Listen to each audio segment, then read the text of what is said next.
नहीं थी, उनके काका की लड़की थी द्रौपदी। कितनी अद्भुत, वसुदेव के बड़े भाई की बेटी थी द्रौपदी। वासुदेवम तदम कृत्वा, 5 भाई थे वासुदेव जी।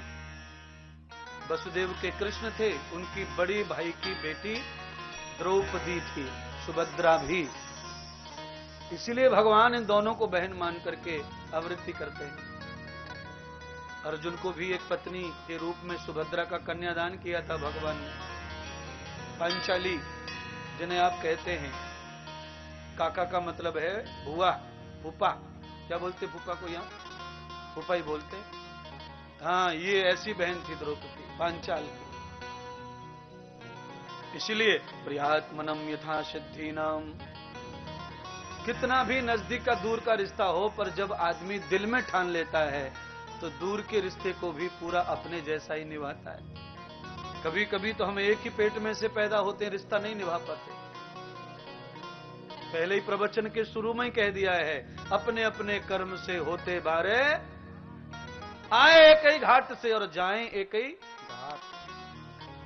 पहला शब्द प्रवचन का मेरा जरूर ध्यान में रखना। हमेशा मैं उसी पर बोलता हूं 4 घंटे। पहले जो बोल दिया मुंह से, बस केवल अब उसी का विश्लेषण चलेगा। चाहे दुनिया के किसी भी दृष्टांत, कथा, गीता, भागवत कुछ भी बोलना पड़े, पर विषय और सिद्धांत कभी प्रवचन में नहीं बदलना चाहिए। 5 पांडव हिमालय चले गए।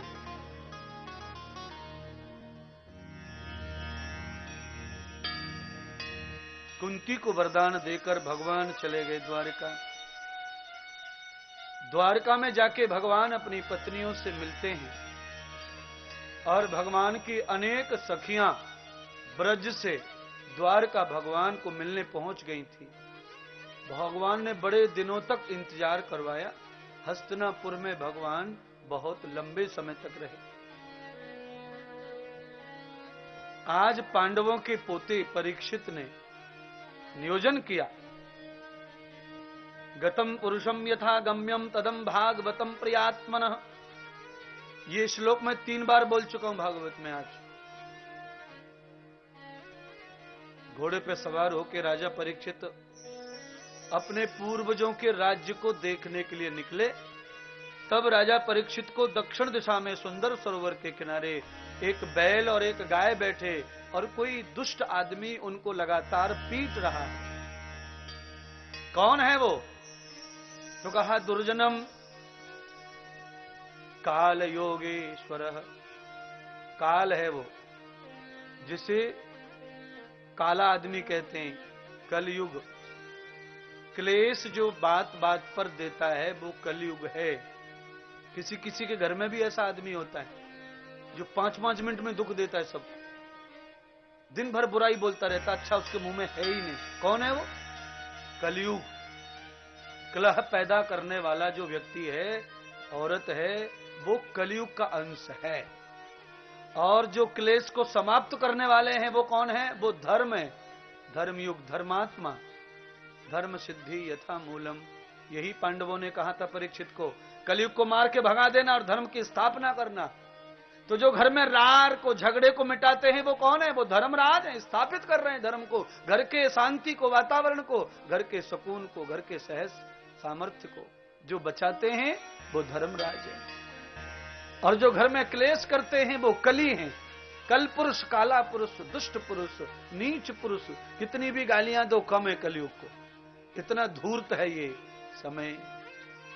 तम गति पुरुषम दधाम। राहु काल जो होता है ना, वो कलयुग काल है। रोज आता है कलयुग। सतयुग रोज आता है, सुबह 4 बजे से लेकर सूर्य उदय तक सतयुग ही रहता है। सतयुग में जाने की जरूरत नहीं है, सतयुग में कमाने की जरूरत है। आनंद कमाओ। तत्पायामि ब्राह्मणम। ब्राह्मण बन जाओ सुबह 4 से सूर्य उदय तक। कौन बन जाओ? एक बार बोलो। 4 बजे से सुबह सूर्य उदय तक कौन रहे? ब्राह्मण। और जैसे ही सूर्य उदय हो जाए सीधे ज्ञानी बन जाओ, क्षत्रिय बन जाओ, बल पैदा करो, निकल पड़ो गाड़ी लेके कमाने के लिए। और जैसे ही सूर्य अस्त होवे तो कौन बन जाओ? क्षत्रिय। जो कमाया है उसकी रक्षा करो, और रात के 12 बजे जब खर्राटे मारे तब शूद्र हो जाओ, लेना न देना मगन रहना। शूद्र बुद्धि काम ना करे, हाथ पैर काम ना करे, उसे शूद्र कहते हैं। क्या कहते हैं? शूद्र कोई जाति नहीं होती है, शूद्र अवस्था का नाम है। कोई भी अपने आप को शूद्र मानने के लिए तैयारी मत करो, कोई मत मानो शूद्र, कोई होता ही नहीं। शूद्र एक वर्ण है और वर्ण एक अवस्था है।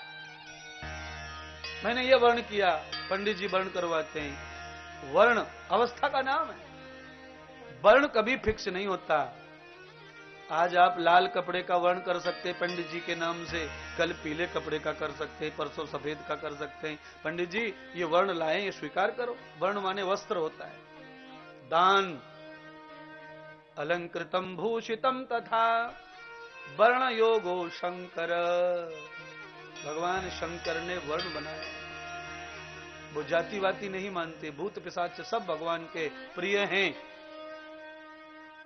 और भगवान के जो अवतार हनुमान जी हैं वो सब दूर रहते हैं इस अवतार से।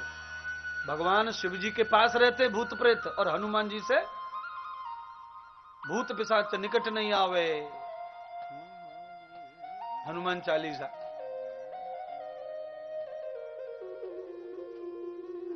दूर हनुमान जी से रहते हैं। इसका मतलब है भगवान ने दुनिया बनाई है तो उनसे तो सभी लिपटेंगे, पर जो भगवान का भगत है उसको भूत प्रेत काल चुड़ैल छुआछूत जादू टोना ये कोई भी लगता नहीं है। हाँ, आधे लोग तो इसी में बर्बाद हो रहे। चावल बेचते और गंडा गोली वालों को ही बांटते रहते दक्षिणा साल भर तक। हमारे घर में नींबू मिला है पंडित जी नींबू। पंडित जी बोलते ला 11,000 नींबू का दूध निकाल देता दुख। हाँ, और लाल सा मुड़ीसा बोले पगड़ी, लाल सा कपड़ा बांध के, एक हरा सा कपड़ा बांध के बाबा बैठा रहता है। उस बाबा के पास जाते मौलवी, बाबा पादरी जी हमारे घर में मिर्ची नींबू मिले।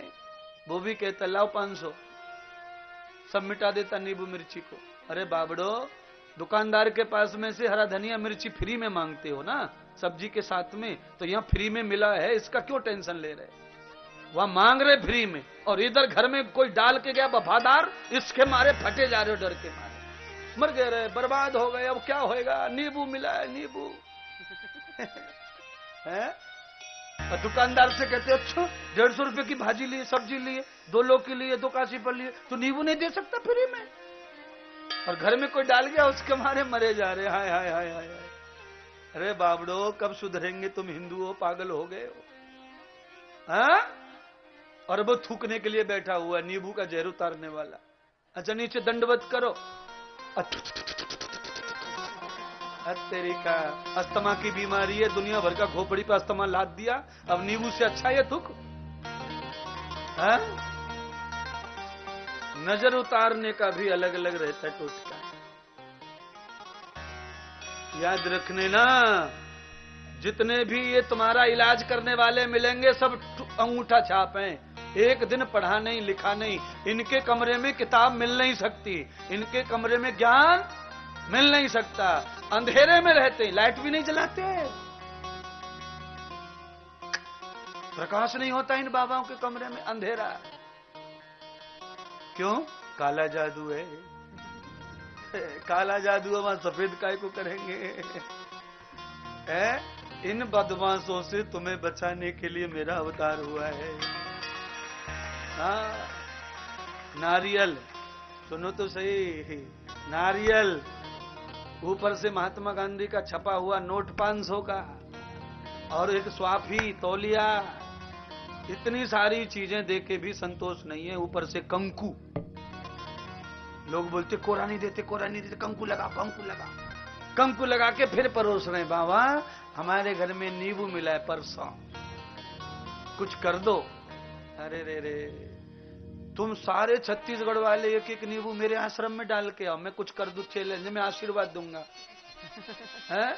एक एक नींबू सब डाल के, जितने पान डाल में बैठे डाल दो, डाल के आओ, आशीर्वाद ले जाओ मुझसे, मैं दूंगा आशीर्वाद।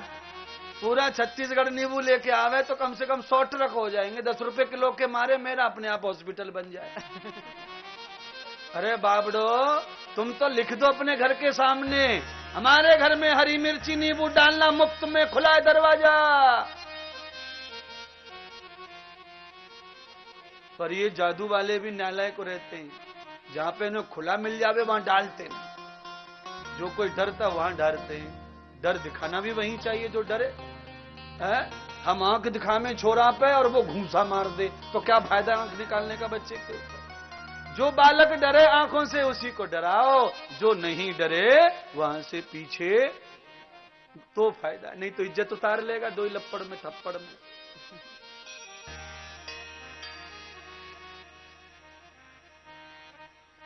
कैसे होगा अब कल्याण, भारत के युग को आर्य बनो।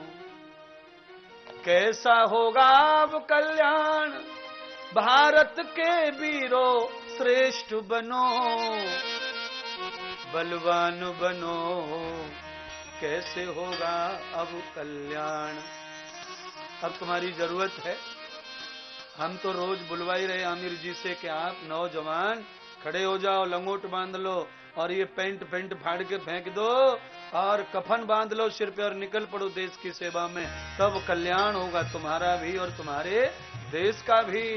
इन पेंटों को पहन के कुछ नहीं होगा है? तुम्हारे जैसे करोड़ों लोग पेंट पहन के घूम रहे हैं, कुछ नहीं कर रहे, लूट रहे तुमको है? नीचे से चपरासी, पटवारी, तलाटी, तहसीलदार, कलेक्टर, एसपी, डीएसपी, हवलदार, होमगार्ड सब हाथ फैला के खड़े हैं, लाओ 500 ले जाओ साइन। कैसे होगा कल्याण, भारत के लाला श्रेष्ठ बनो। जब तक तुम नहीं सुधरोगे तब तक भैया आगे यही चलता रहेगा, बड़ा मुश्किल है।